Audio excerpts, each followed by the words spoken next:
Assalamualaikum warahmatullahi wabarakatuh. Alhamdulillahilladzi anzala nabi Muhammadan sallallahu alaihi wasallam wa ja'ala al-islam alladzi tardahu, wa asyhadu an la ilaha illallah wahdahu la syarika lah, wa asyhadu anna Muhammadan abduhu wa rasuluhu la nabiyya ba'dah basyira wan nadhira. Allahumma salli wa sallim ala sayyidina wa maulana Muhammad. Allahumma salli wa sallim wa barik alaihi. Wa qala Allah ta'ala fi kitabil karim, a'udzu billahi minasy syaithanir rajim. Bismillahirrahmanirrahim. Ya ayyuhalladzina amanu tubu ilallah taubatan nasuha. Sadaqallahul azim, sadaqallahul karim.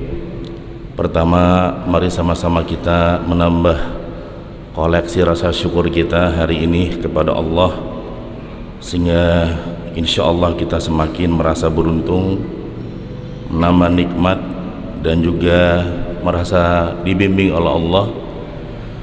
Salawat dan salam senantiasa kita aturkan kepada baginda Rasulullah sallallahu alaihi wasallam. Allahumma salli wa sallim wa barik alaih.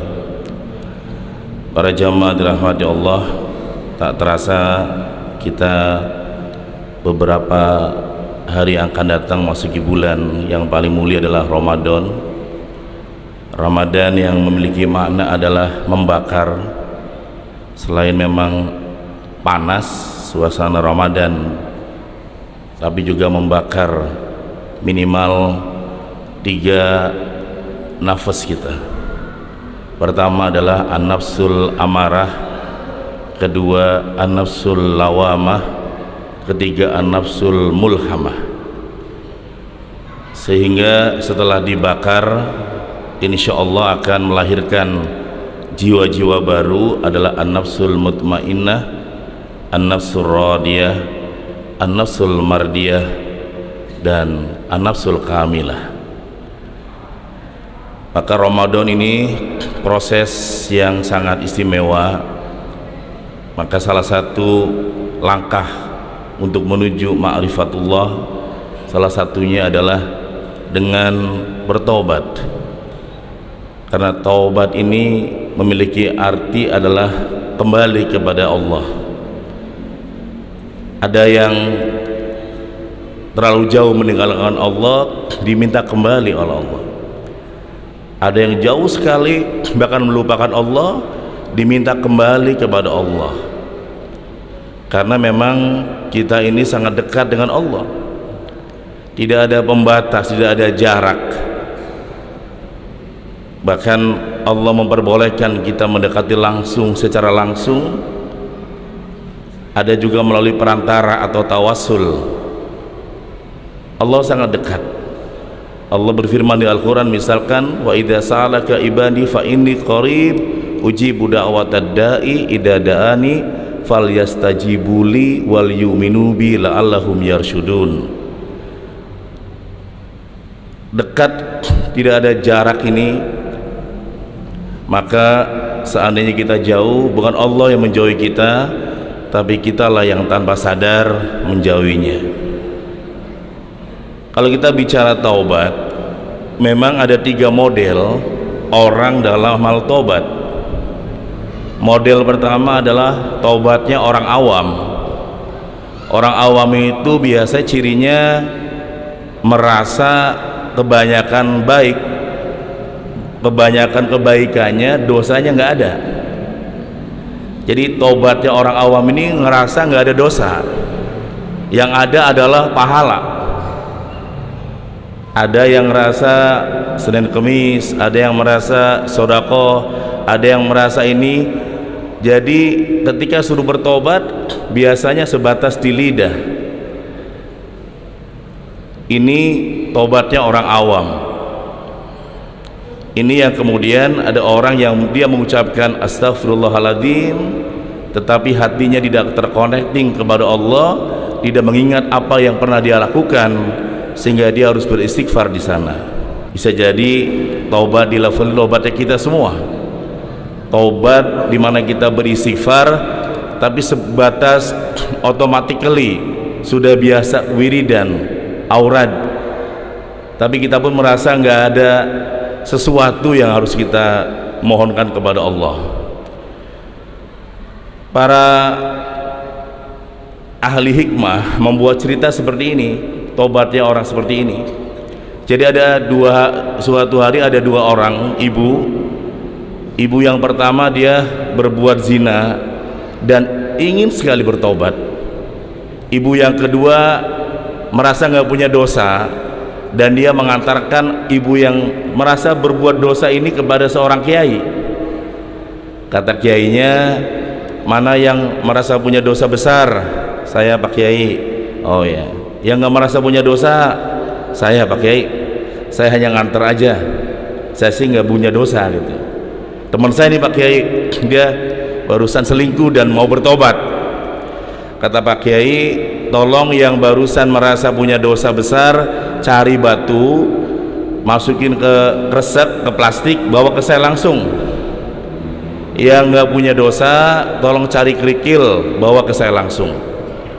Ya nggak lama, paling sekitar 5 menit mereka berdua datang lagi, dan yang bawa satu besar batu itu oleh Kiai dibilangin seperti ini, ibu, kalau saya minta balikin lagi ke tempat semula ingat nggak? Jawabannya apa? Ingat, karena batunya satu besar lagi. Ibu yang tadi nggak punya dosa, kerikilnya banyak nggak? Banyak Pak Kiai. Kalau dibalikin ke tempat semula ingat nggak? Lupa semua.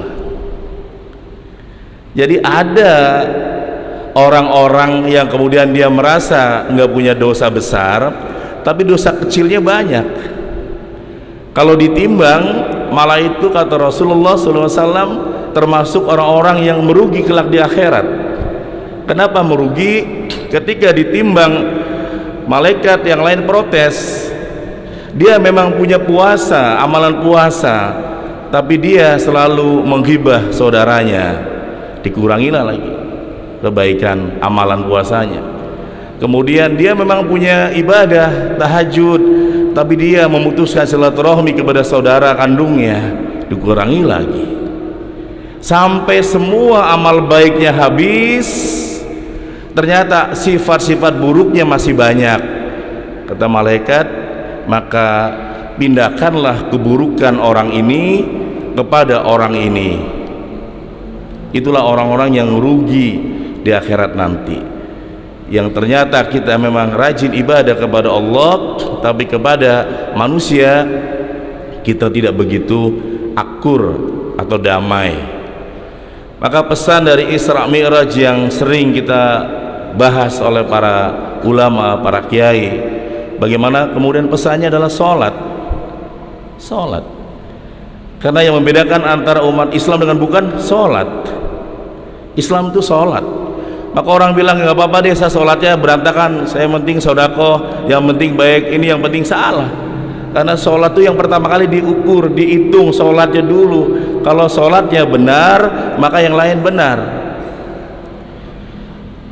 Suatu hari ada yang protes juga, bagaimana sahabat saya, teman saya tuh komplek itu Ustaz, rajin sholat tapi pelit, sementara yang sebelah malah belum masuk Islam tapi rajin sodako.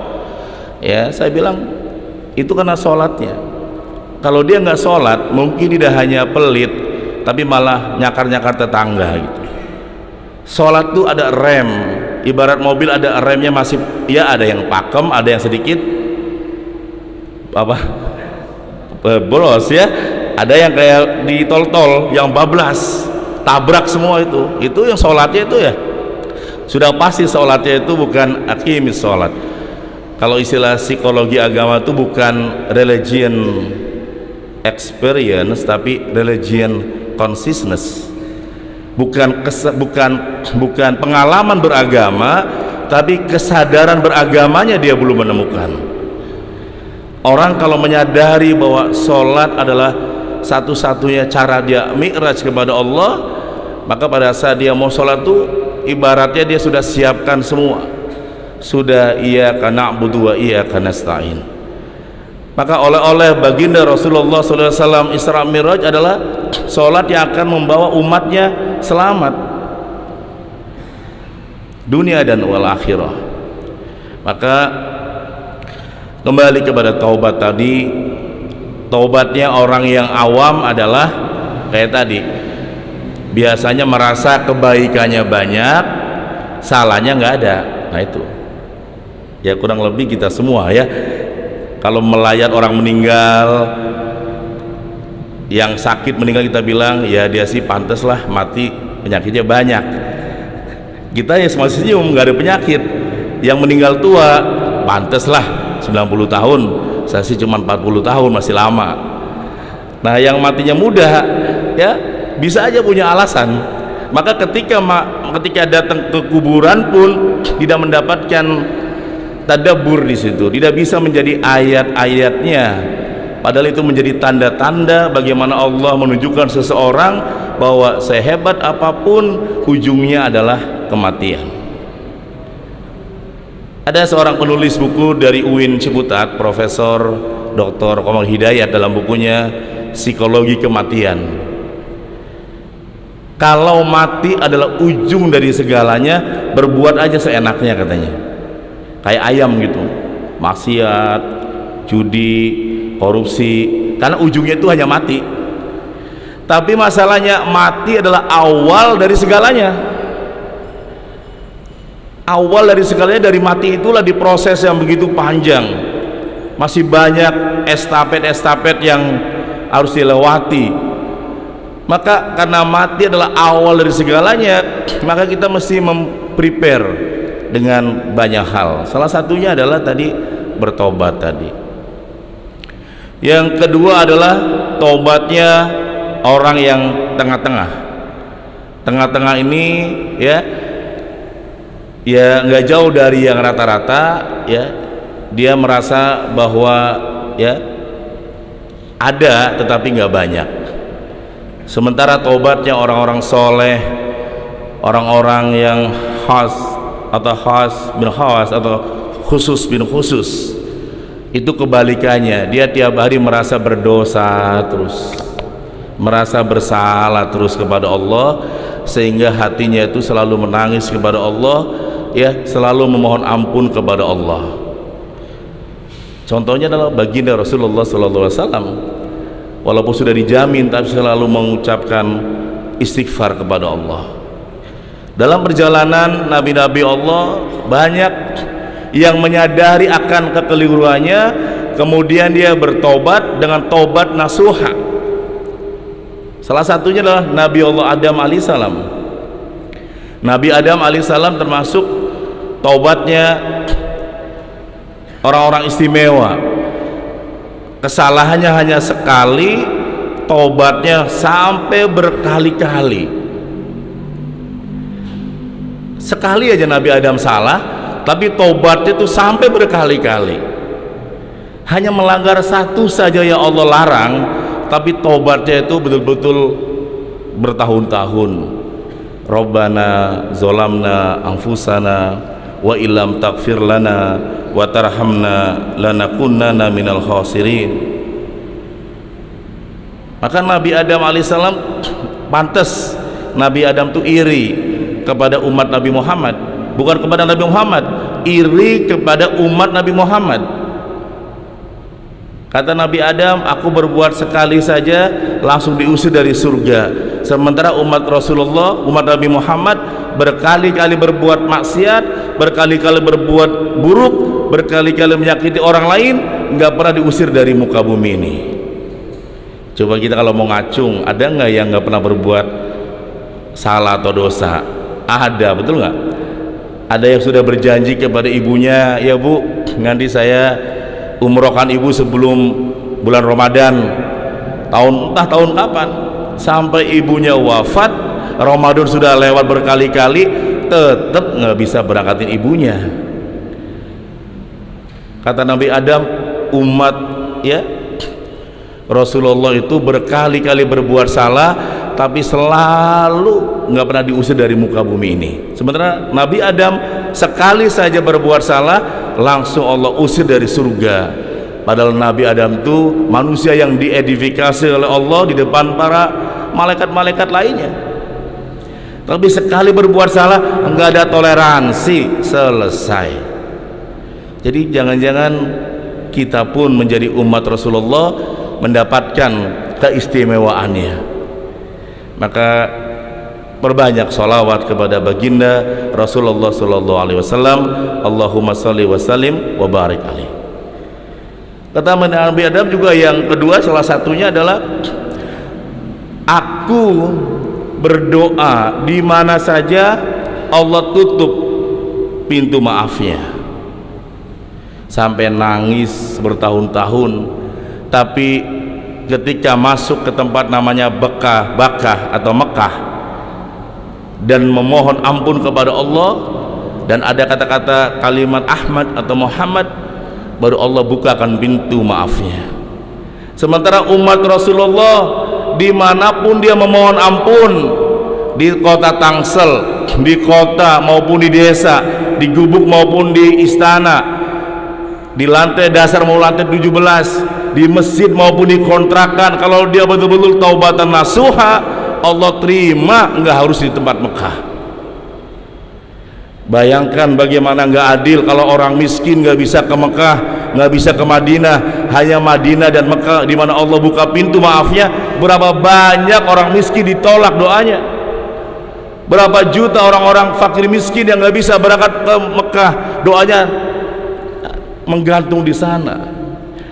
Orang-orang miskin dimanapun yang dizolimi, anak-anak yatim, duafa, jompo, di pelosok-pelosok desa tanpa ada lampu listrik, kalau dia sungguh-sungguh berdoa kepada Allah, maka Allah kabulkan doanya. Salah satunya karena dia umat baginda Rasulullah sallallahu alaihi wasallam.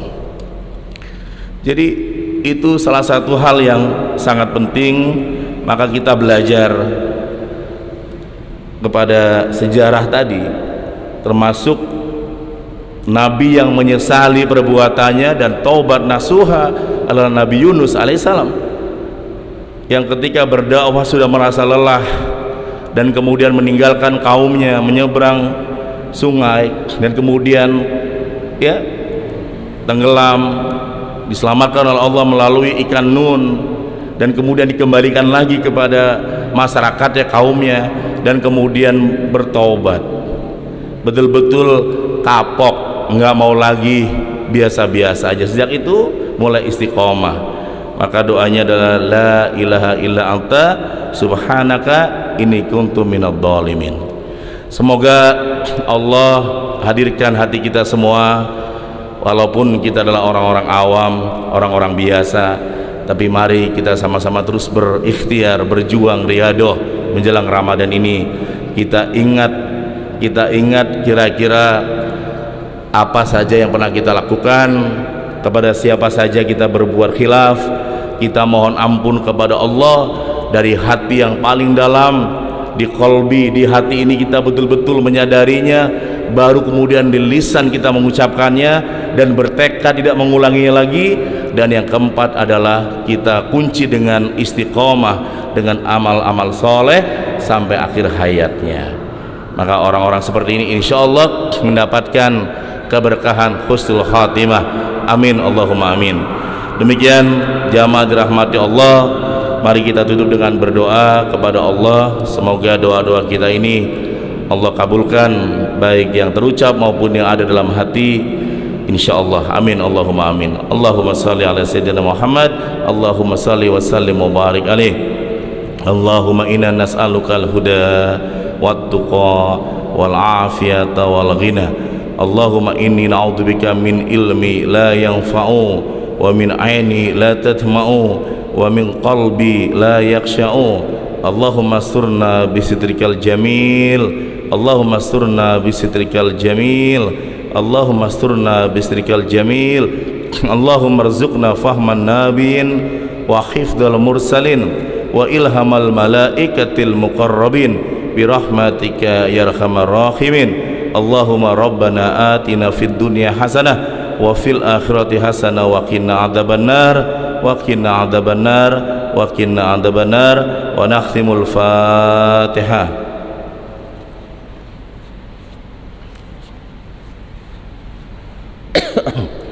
Iyyaka na'budu wa iyyaka nasta'in ihdinas siratal mustaqim siratal ladzina an'amta 'alaihim ghairil maghdubi 'alaihim waladdallin. Assalamualaikum warahmatullahi wabarakatuh.